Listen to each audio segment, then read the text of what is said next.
কি ভয়ঙ্কর রাস্তা! পাহাড়ে ধাঁচ কেটে আমরা ভেতর দিয়ে যাচ্ছি।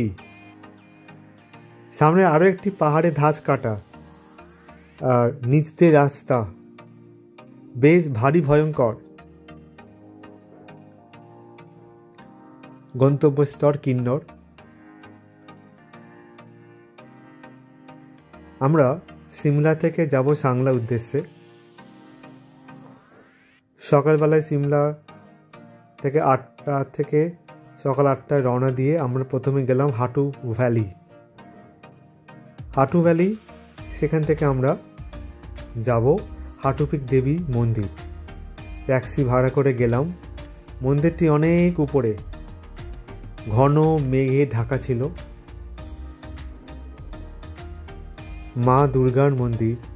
কথিত আছে পঞ্চপাণ্ডব অজ্ঞাতবাসে শেষ যে 1 বছর অজ্ঞাতবাস ছিলেন, তখন তারা নাকি এখানে মা দুর্গার মন্দির স্থাপিত করেছিলেন। তাই বলা আছে মন্দিরের ভেতরে ছবি তোলা একদমই বারণ। মন্দিরের ভেতরে কারুকার্য অসাধারণ, যা আপনাদের ওখানে গেলেই বুঝতে পারবেন। আমরা মায়ের দর্শন করে এবার সামনের দিকে এগোচ্ছি। 7 অক্টোবর। সিমলা থেকে সাংলা, মাঝে মহাবজরংবলী মন্দির পেলাম। এবার এই রাস্তা ধরে আমরা সামনের দিকে এগোচ্ছি। রাস্তার 2 পাশে সাইট সিন দেখেছেন? নীল আকাশ, সবুজ পাহাড়, নীল পাহাড়, মেঘে ঢাকা পাহাড়, সবই দেখতে পাচ্ছি।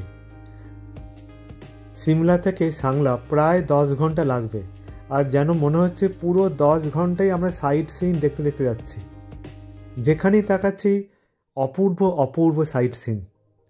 মেঘে ঢাকা পাহাড়, বরফ আবৃত পাহাড় দেখতে দেখতে আমরা এগোচ্ছি। অপূর্ব সুন্দর লাগছে, অপূর্ব সুন্দর।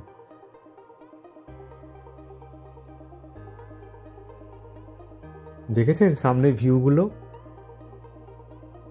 ভারতবর্ষের বাইরে আর যেতে হবে না, আমাদের দেশেই অনেক সুন্দর সুন্দর জায়গা আছে। তার মধ্যে সাংলা যাবার পথটি অসাধারণ। 8 ঘন্টা ধরে আমরা প্রাকৃতিক সৌন্দর্য দেখতে দেখতে এগোচ্ছি।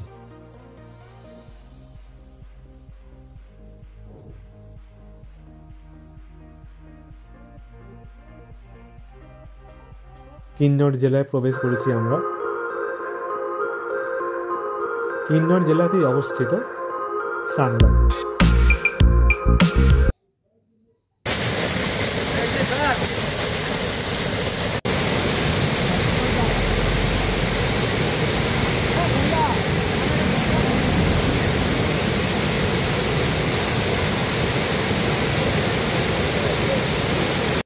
অসাধারণ ঝর্ণা দেখে আমরা আবার সামনের দিকে এগোলাম।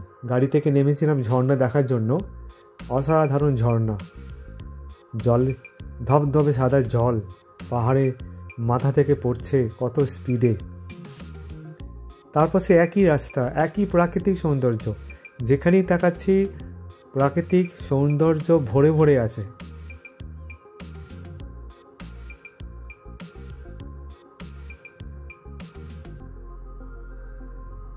তবে যাত্রাটি বেশ রোমাঞ্চকর লাগছিল আমাদের সবারই। রাস্তার টার্নিংগুলো খুব সুন্দর।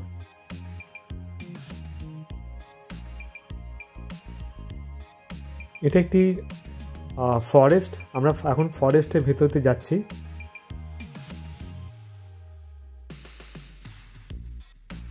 এবার সামনে আসবে সেই বিখ্যাত গুহাটি, প্রাকৃতিক গুহা।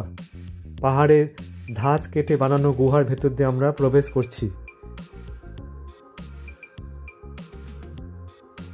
অনেক উঁচুতে অবস্থিত এই রাস্তাটি, অনেক উঁচুতে। সামনে কিন্তু গভীর খাদ, আমাদের ড্রাইভারদা খুব ভালোভাবে চালাচ্ছেন। এবার সেই শুরু হলো সেই পাহাড়ি ধাঁচ কাটা রাস্তা। ওপরটা দেখুন যেন মনে হচ্ছে ছাতা, আমরা ছাতার নিচে যাচ্ছি। মাঝে মাঝে ভয়ও করছে ধস না নামে, বেশি বৃষ্টি পড়লে ধস নামতে পারে। তো এরকম ছাতার মতন দেখতে পাহাড়, তার অনেকগুলি ধাঁচ কাটা পাহাড়ের নিচ দিয়ে রাস্তা দিয়ে আমরা এগোচ্ছি। অসাধারণ লাগছে। এরকম অনেকগুলি দেখতে পাচ্ছি, পর পর এগিয়ে চলেছে। বেশ রোমাঞ্চকর, অ্যাডভেঞ্চার,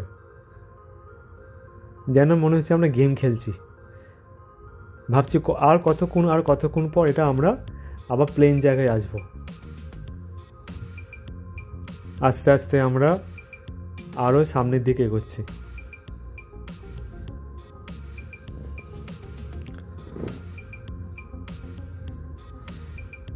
মাঝে একবার দুবার রাস্তা জাম হয়ে গেছিল, কিন্তু জাম কাটিয়ে আমরা আবার এগোচ্ছি।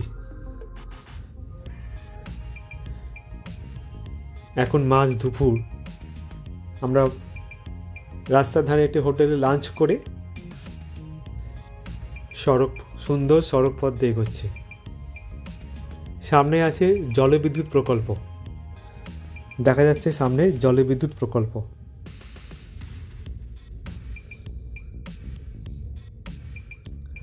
অসাধারণ লাগছে। তাই ভাবি এই প্রকল্প করতে মানুষ কত কষ্ট করেছে, শ্রমিকরা কত কষ্ট করেছে এরকম জায়গায় জলবিদ্যুৎ প্রকল্প তৈরি করার জন্য। তাদের কাজ ভারী সুন্দর। এমনকি এরকম পাহাড়ি জায়গায় রাস্তা তৈরি করাও নো ডাউট 100 দিলেও কম হবে। এই সেই বিদ্যুৎ প্রকল্প, সামনে নদী আছে, পেরিয়ে আমরা এগোচ্ছি।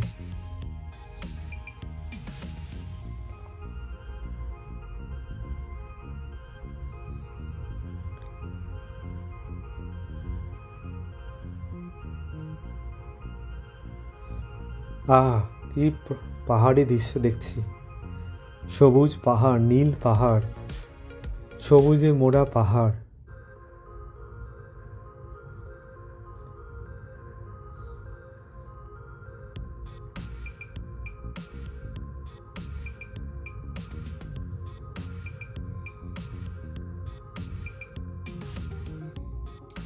এই পথ যদি না শেষ হয়, ওই গানটা কথা মনে পড়ল,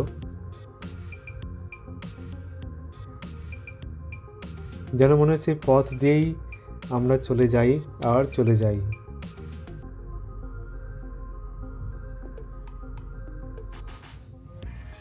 আমাদের দাদা খুবই ভালো গাড়ি চালান, ওনার জন্য আমরা সেফলি যেতে পারছি।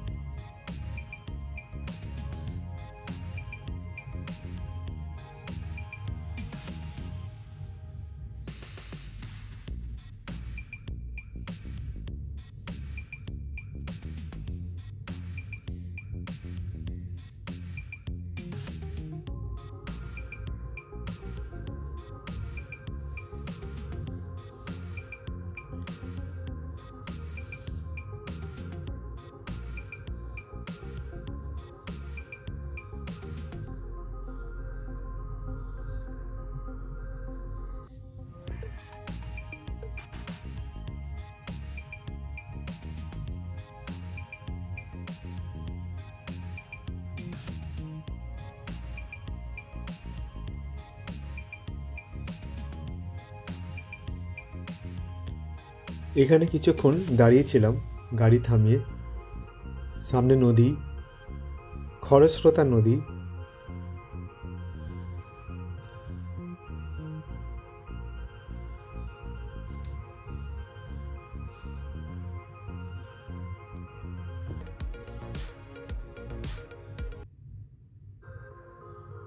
কি সুন্দর লাগছে ওই সামনে বরফ আবৃত পাহাড় দেখা যাচ্ছে।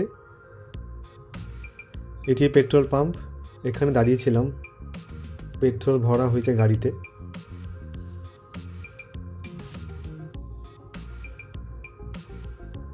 আবার আমরা এগোচ্ছি।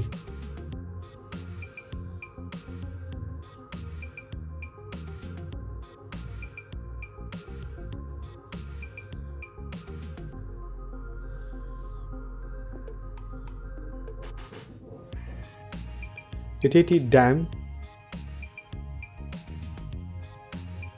এই বাঁধ দেখতে পাচ্ছেন, বাঁদিকের বাঁধ দেখা যাচ্ছে। আমরা ডান দিক থেকে এগোচ্ছি। এই নদীর জল আটকে বিদ্যুৎ তৈরি করা হয়, ওই বিদ্যুৎ এই পাহাড়ি অঞ্চলে সাপ্লাই করা হয়। এখানে অনেক আর্মি ক্যাম্পও আছে, পাহাড়ি গ্রাম আছে, সেখানে বিদ্যুৎ পৌঁছানো হয়।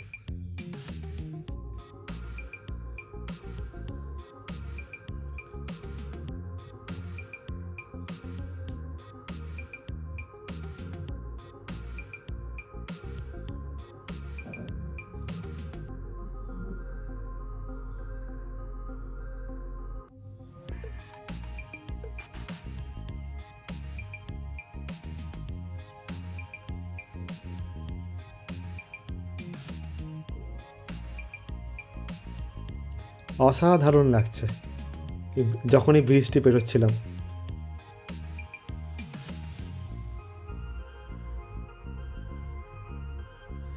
সন্ধ্যা হয়ে গেছে, পাহাড়ি রাস্তাটি আরও ডিফিকাল্ট হয়ে গেছে।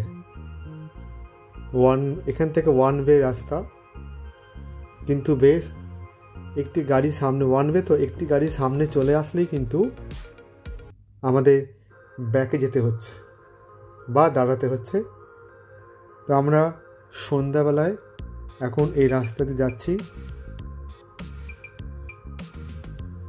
আমাদের হোটেল পৌঁছাবো সন্ধ্যে 7টার সময়।